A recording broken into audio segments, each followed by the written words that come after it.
My dear friends, आज हम लोग बहुत इम्पोर्टेंट फार्मूला जो पैरेलल में ब्रांच करंट निकालने में यूज होता है उसको डिस्कस करने जा रहे हैं। का नाम है current divider rule. Main current जो हर ब्रांच में अलग अलग डिवाइड हो जाता है तो हम ब्रांच करंट कैसे निकालते हैं उस फार्मूला को हम लोग अभी डिस्कस करेंगे। हम जानते हैं कि सीरीज में करंट सेम होता है और वोल्टेज अलग अलग होता है, डिफरेंट होता है। लेकिन जब पैरेलल कनेक्शन होता है रेसिस्टेंस का तो करंट अलग अलग हो जाता है सभी ब्रांच में और वोल्टेज सेम हो जाता है। सभी ब्रांच रेसिस्टेंस के अक्रॉस वोल्टेज सेम हो जाता है।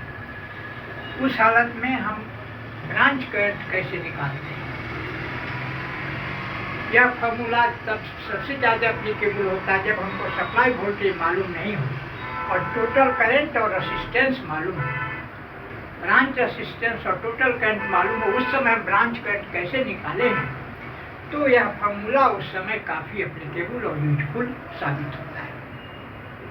फार्मूला हम सबसे पहले देखेंगे। यह सर्किट डायग्राम है, इसमें दो रेसिस्टेंस दिया गया है R1 R2। तो ब्रांच करंट I1 कैसे निकालेंगे, ब्रांच करंट I2 कैसे निकालेंगे? सबसे पहले देखेंगे फार्मूला I1।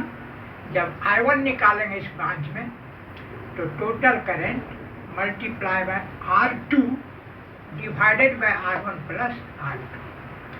जब हम I1 निकालेंगे उस समय ऊपर में R2 लेंगे, नीचे में R1 प्लस R2 दोनों का सम होगा।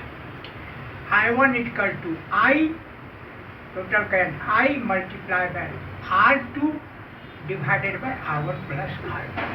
यहाँ फॉर्मूला लिखा हुआ I1 equal to I into R2 by R1 plus R2। फिर जब हम ब्रांच करंट I2 निकालेंगे इस समय ऊपर में R1 होगा। I2 equal to I multiply by R1 divided by R1 plus R2। नीचे में सभी रेसिस्टेंस का सम होगा, टोटल होगा और एक प्रोडक्ट के रूप में टोटल करंट होगा। एक बार फिर से देखेंगे I1 बराबर I into R2 by R1 plus R2। I2 equal to I multiply by R1 divided by R1 plus R2। ये फॉर्मूला हो गया जिसको हम करंट डिवाइडर रूल के नाम से जानते हैं। लेकिन इसको सॉल्व करने के पहले इस न्यूमेरिकल में R1 का मान 6 ओम, R2 का मान 3 ओम, सप्लाई वोल्टेज 12 वोल्ट लिया गया है। तो हमको I1 और I2 का वैल्यू निकालना है करंट डिवाइडर रूल से। तो पहला स्टेप होगा, सबसे फर्स्ट स्टेप कि हम टोटल रेसिस्टेंस निकालेंगे। टोटल रेसिस्टेंस और टोटल करंट जब हमको मालूम हो जाएगा तब हम आराम से I1 I2 निकालेंगे। टोटल रेसिस्टेंस कैसे निकालेंगे? अभी दो रेसिस्टेंस है R1 और R2।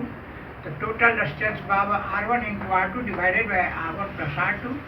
6 into 3 divided by 6 plus 3 that is 2 ohm. इस तरह से total resistance 2 ohm. Total resistance निकालने के बाद हम टोटल करंट निकालेंगे, सर्किट करंट। यह सीधा सीधी यहाँ ओम्स लॉ लगाएंगे। I equal to V by R, I equal to V by are.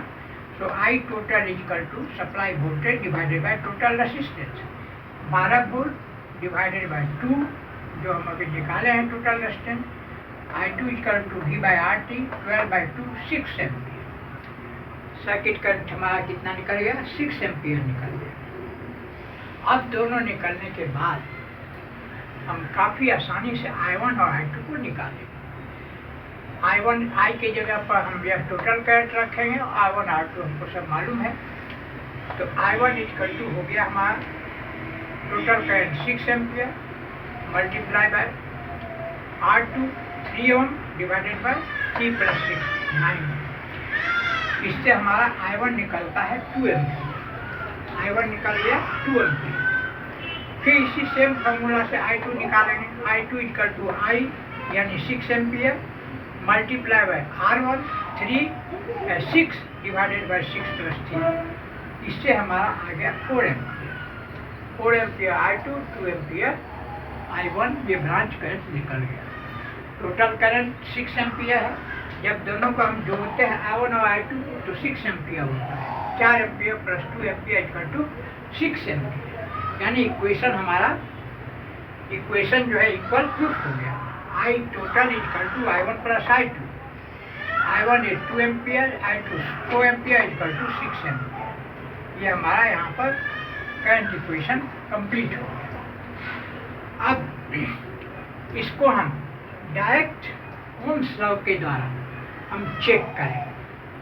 Ohm's law से भी निकालेंगे तो वैल्यू सेम आना चाहिए। ओम्स लॉ के आधार पर हम निकालेंगे I1। कैसे निकालेंगे? Voltage divided by branch resistance R1, सीधा 12/6 दैट इज 2 ओम।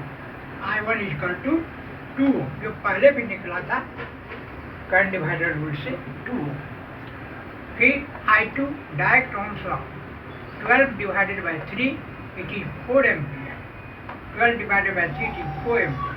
तो 2 एम्पियर और 4 एम्पियर सेम वैल्यू जो हमारा करंट डिवाइडर रूल से निकलता है, और जब हम दोनों को जोड़ते हैं तो 6 एम्पियर होता है। इस तरह से हम लोग चेक करते हैं करंट डिवाइडर रूल से जो वैल्यू आया I1 I2 का, ओम्स लॉ के आधार पर डायरेक्ट जो आया, दोनों वैल्यू हमारा सेम है।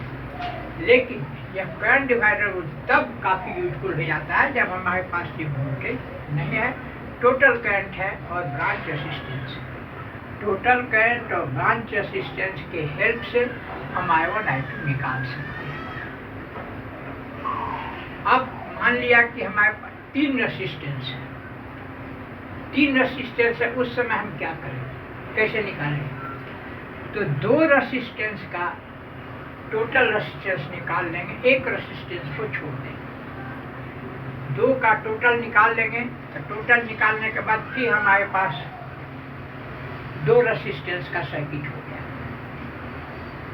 2 रेजिस्टेंस का सर्किट हो गया, लेकिन सेकंड वाले में जहाँ हम 2 रेजिस्टेंस का निकाले हैं इक्विवेलेंट, वहाँ हमारा मेन करंट बदल जाएगा। मेन करंट I ना होकर के जो I2 निकल रहा है वो हमारा वहाँ मेन करंट बन जाए, क्योंकि वहाँ 2 रेजिस्टेंस का टोटल निकाला गया है, वो थोड़ा सा वहाँ पर चेंज होता है। इस तरह से हम जो भी ब्रांच करंट रेजिस्टेंस होगा, एक रेजिस्टेंस को छोड़कर बाकी का टोटल रेजिस्टेंस निकाल लेंगे। पहले हम सभी का टोटल निकालकर करंट निकालेंगे, टोटल करंट निकालने के बाद उसके बाद जब हम करंट डिवाइडर रूल को लागू करेंगे, तब हम एक छोड़कर जो रेस्ट रेजिस्टेंस है उसका हम टोटल रेजिस्टेंस निकाल लेंगे, ताकि इसको रिड्यूस करेंगे। फिर 2 रेजिस्टेंस सर्किट में इसको रिड्यूस करेंगे और उसके बाद हम फिर ये फॉर्मूला लगा देंगे। उस समय जो ब्रांच करंट होता है सेकंड ब्रांच का, वह ही मेन करंट बन जाता है, वही मेन करंट बन जाता है। उस आधार पर फिर हमारा सब ब्रांच का अलग अलग करंट निकल जाता है। तो ये हो गया current divider rule, parallel circuit में हाईली एप्लीकेबल, वेरी यूजफुल। और इस तरह से हम पैरेलल सर्किट को सॉल्व करते हैं। Thank you very much.